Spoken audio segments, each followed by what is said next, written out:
करते हुए। शहर के बीच एक बहुत बड़ा सा गड्ढा हो गया जिसमें कुछ कार भी गिर गई है। उसके अंदर बैठे लोग भी उस गड्ढे में गिर चुके हैं, जिसमें था जेसन, जो अभी बहुत ही बुरे हाल में है। उसका एक हाथ तो एक बड़े से पत्थर के नीचे दबा हुआ है, सिर्फ दूसरा हाथ खुला है जिससे वो कुछ कर सकेगा। काफी देर चिल्ला पटक करने के बाद जब उसके ऊपर कोई मदद करने नहीं आता तो वो अपने फोन से पुलिस को कॉल करने लग गया। लेकिन आज उनका कॉल बिजी आ रहा है, जो काफी अजीब चीज है क्योंकि आज तक ऐसा कभी नहीं हुआ।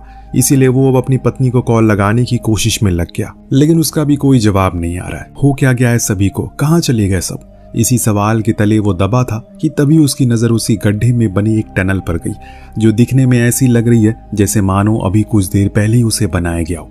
अब वो ये सब सोच ही रहा होता है कि तभी ऊपर से एक चॉपर गुजर रहा था। उसे लगा कि शायद वो उसकी मदद के लिए आया होगा, पर आगे जाने पर वो क्रैश हो जाता है, जिसके कारण हुआ ये कि वहां पर ऊपर से बाकी की जमीन के पत्थर भी नीचे गिरने शुरू हो गए। हालातों को देखते हुए जेसन ने जल्दी ही फैसला कर लिया कि उसे अब जल्दी से पीछे खिसकना होगा, वरना वो इसी मलबे में कहीं खो जाएगा।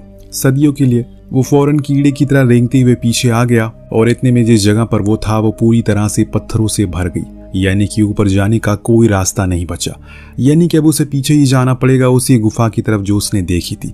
जेसन अब धीरे धीरे लाइटर के उजाले से आगे बढ़ रहा है। जब उसने उस टनल की दीवारों को देखा तो इतना साफ पता चल गया कि ये मशीन से नहीं खोदी गई है, जरूर कुछ और बात रही है। इस बीच उसे वहीं दीवारों पर कुछ सूखे खून के निशान भी मिलते हैं। उसी के पास में एक बैग भी जिसमें कुछ बैंक कार्ड और एक कैमरा भी था जिसमें नाइट विजन होता है, और इसीलिए वो उसे आगे की चीजों को देखना शुरू करता है। तभी उसे एक इंसान का अक्स दिखाई देता है। ये बात उसके लिए काफी अजीब थी और काफी खुश करने वाली भी थी। अजीब इसलिए था कि वो जो कोई भी था यहाँ इतने अंदर क्या कर रहा था, और खुश करने वाली ये थी कि कम से कम उसे यहाँ इस नरक के अंधेरे में किसी इंसान का तो साथ मिला। पास जाने पर उसने देखा वो तो एक लड़की है जो बुरी तरह घायल है। जब उसने जेसन को करीब देखा तो हैरान रह गई। जेसन उसे समझाता है वो अच्छा इंसान है और उसकी तरह वो भी यहाँ फंसा हुआ है। अब जेसन ने उसके घावों को देखा और साफ किया, पर सारा के चेहरे पर एक डर का भाव है, जो देख जेसन भी परेशान हो गया। पूछ ही लिया कि आखिर वो इतना क्यों डरी हुई है। बस ये भूकंप ही तो है, कुछ देर में हम बाहर होंगे। तो सारा ने अपने आसपास देखा और कहा भी और पूछा भी, क्या तुम्हें सही में लग रहा है कि ये दीवार इंसानों ने बनाई है? जेसन भी सोच में पड़ गया। सारा ने खुलासा किया, असल में ये कोई भूकंप नहीं है।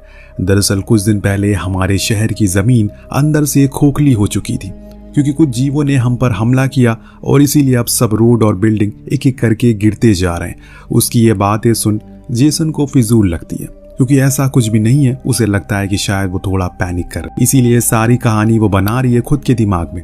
इतने में इन्हें कुछ आहट सुनाई दी।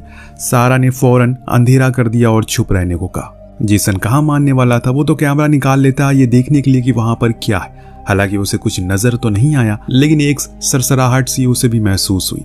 जैसे ही वो पीछे मुड़ा तो वहां सारा गायब थी। उसने खुद अकेली आगे बढ़ने का फैसला कर दिया, लेकिन आगे जाने पर वो उसे दोबारा मिल जाती है। अब जेसन ने मन बना लिया कि उसे सब कुछ पूछ कर रहेगा, लेकिन इससे पहले कि वो अपना मुंह खोलता, किसी और चीज ने अपनी आवाज से उन दोनों को खामोश कर दिया। और इस बार तो कैमरा में भी जेसन ने किसी चीज को रेंगते हुए देखा, जिससे कि दोनों ही तेजी से आगे की ओर बढ़ने लगे और तब तक नहीं रुके जब तक वो आवाजें बंद नहीं हो गई। कुछ दूर जाने के बाद जब चीजें शांत हुई तो सारा ने चैन की सांस ली और वहीं बैठ गई।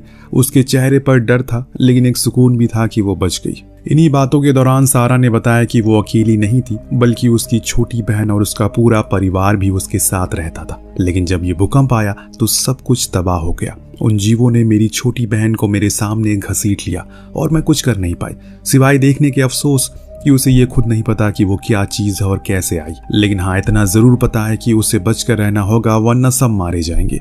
जेसन अब सारा के पीछे चलना शुरू करता है, क्योंकि उसे भी अब उसकी बातों पर यकीन होने लगा है। वो भी धीरे धीरे करके उस डर से रूबरू हो रहा है जिससे सारा गुजर चुकी है और गुजर रही भी है। दोनों आहिस्ता आहिस्ता करके आगे बढ़ रहे हैं, क्योंकि इन्हें अब किसी भी तरह करके घर पहुंचना है। यहाँ अगर ज्यादा देर रहे तो बच नहीं पाएंगे। आगे जाने पर रास्ता और पतला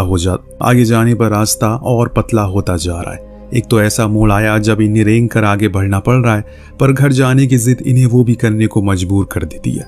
सारा ने देखा कि आगे कुछ रोशनी है तो उसकी खुशी का ठिकाना नहीं रहा। तेजी से वो आगे बढ़ती और जब उसके करीब पहुंची तो वो सिर्फ एक टॉर्च थी जिसमें से रोशनी आ रही थी।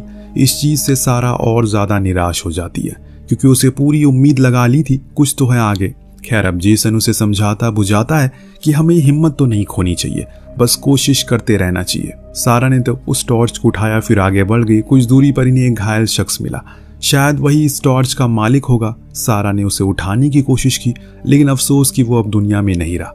जेसन ने उसकी जेब टटोली, उसमें एक चाकू और शराब की बोतल मिली जो उसके लिए काम आ सकती है, क्योंकि उसने उन्हें अपने जख्मों पर लगा लिया ताकि इन्फेक्शन आगे ना फैले। अब दोनों ने मिलकर उस शख्स की लाश को साइड में रख दिया, लेकिन अचानक वो जाग गया, जिससे दोनों डर जाते हैं और पीछे भागने लगे। उन्होंने जिस चीज को देखा उसे तो उनके होश उड़ गए। वहां वही राक्षस आ गया, उस इंसान की लाश को नोच नोच कर खाने लगा। इस चीज को देखने के बाद जेसन के अंदर भी अब वही मौत का डर बैठ चुका है, लेकिन उसने अपनी ये चेहरे पर जाया नहीं होने दिया। अब उस राक्षस के जाने के बाद ये फिर से आगे बढ़ने लगते हैं और कुछ ही समय बाद चर्राने की आवाज आई, पीछे से जैसे मानो कोई रेंग रहा हो। जेसन ने फौरन सारा को चुप रहने को कहा। खुद पीछे मुड़कर देखा तो वहां सिर्फ एक चूहा था, जिससे कि इतना ये दोनों डर पड़े हैं कि पर सुकून ज्यादा देर टिक नहीं पाया, क्योंकि तभी अंधेरे में एक नोकीला पंजा बाहर आया और उस चूहे को मार डाला। ये देख दोनों तेजी से आगे बढ़ते हैं और जेसन की किस्मत खराब थी कि उसके हाथों में फंस गया। सारा को वो बार बार चीखें मारता रहा, गोली चलाओ, पर वो तो मानो बर्फ की तरह जम चुकी है। उसने कुछ नहीं किया। जब समय बीत गया तो वो वापस आई और जेसन की टॉर्च धीमे से उठाने लगी, पर तभी सुरंग फिर से हिलने लगी और ऊपर से कुछ धूल मिट्टी भी गिर रही थी, कहीं ये सुरंग पूरी तरह ना ढह जाए। इसी डर में सारा बेचारी वहीं दुबकी रहती है। उसके पीछे से आवाज आई तो वो पीछे मुड़ी तो वहां पर जेसन था, जिसके हाथ में वही चाकू था। इससे ये साबित होता है कि वही चाकू उसने जान ना जाने की वजह बनी। उसकी ऐसी हालत को देखकर सारा ने पानी की बोतल थमाई, पर उसमें पानी कम था। जेसन ने उसे पीने से इनकार कर दिया क्योंकि सारा को उसकी ज्यादा जरूरत है। और तब उसकी नजर गई पास की एक टूटी वाटर पाइप से, तो सोचा कि यहाँ से कुछ पानी भर ले। लेकिन जब उसने पानी का कलर देखा तो वो पूरी तरह से लाल हुआ पड़ा था। उसमें से बहुत बुरी बदबू आ रही थी, जिसे पीकर इनकी प्यास तो नहीं बुझने वाली। हाँ, ये जरूर बुझ जाएंगे, इसीलिए अभी प्यासा रहना ही बेहतर होगा। आगे जाने पर इन्हें रास्ता बंद मिलता है, यानी कि अब पीछे जाना होगा। वहां जाना यानी मौत को दावत देना। अब यही चीज बार बार सारा के दिमाग में आ रही है, जिससे इरिटेट होकर उसने ऊपर एक लात मारी और एक दो पत्थर नीचे गिरने शुरू हो गए। तब उन्हें समझ आया कि उन्हें घबराना नहीं है, बस कोशिश करते रहना है, क्योंकि कोशिश में आगे रास्ता दिखाएगी। दोनों ने खूब लातें मारी, जिससे फाइनली वो पत्थर वहां से हट गया और अब उनके सामने एक खुली जगह आ जाती है, जो किसी जमाने में इंसानों द्वारा बनाई गई थी।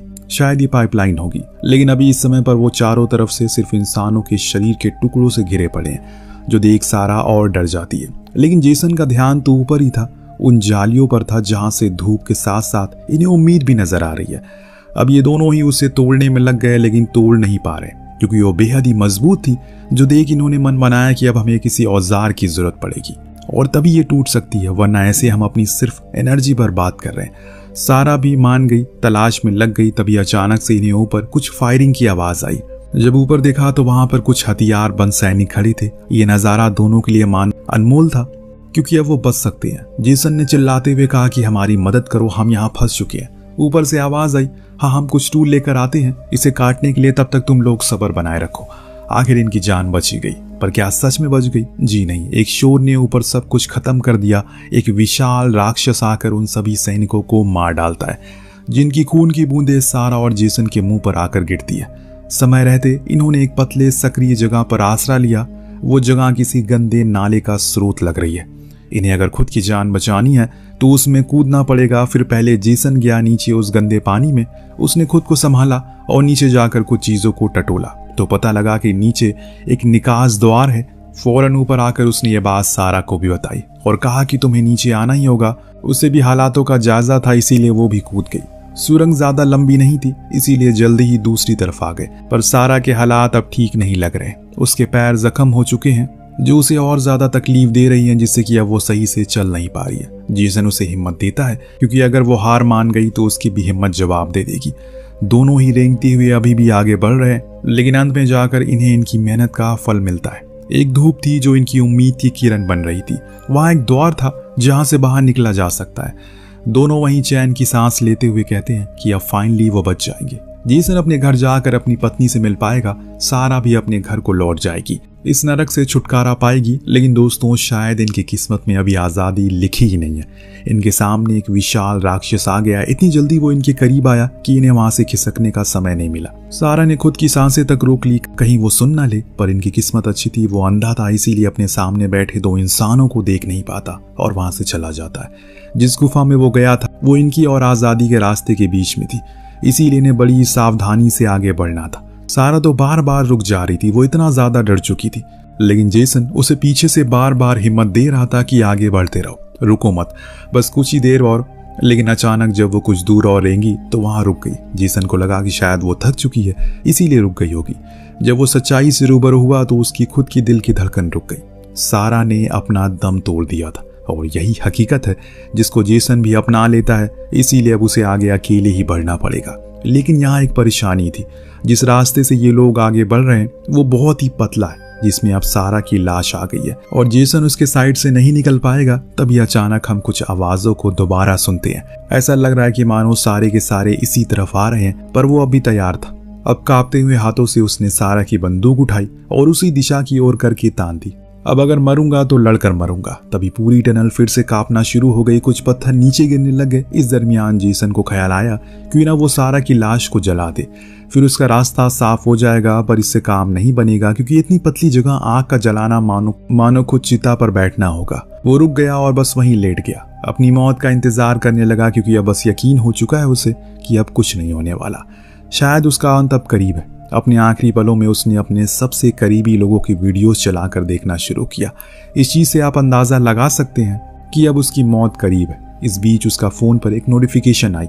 कान पर लगाया तो पता चला कि ये तो उसकी बीवी का ऑडियो मैसेज है, जो कह रही है कि वो अभी अपने घर के तहखाने में है, क्योंकि उन पर भी हमला हो गया है। लेकिन अब वो ज्यादा देर खुद को जिंदा नहीं रख पाएगी, इसीलिए जल्दी से वो उसके पास आ जाए। ये सुनने के बाद जेसन के अंदर फिर से जीने की उम्मीद जाग उठती है और दिमाग में आ गया एक विचार जो शायद उसकी जान बचा सकता है।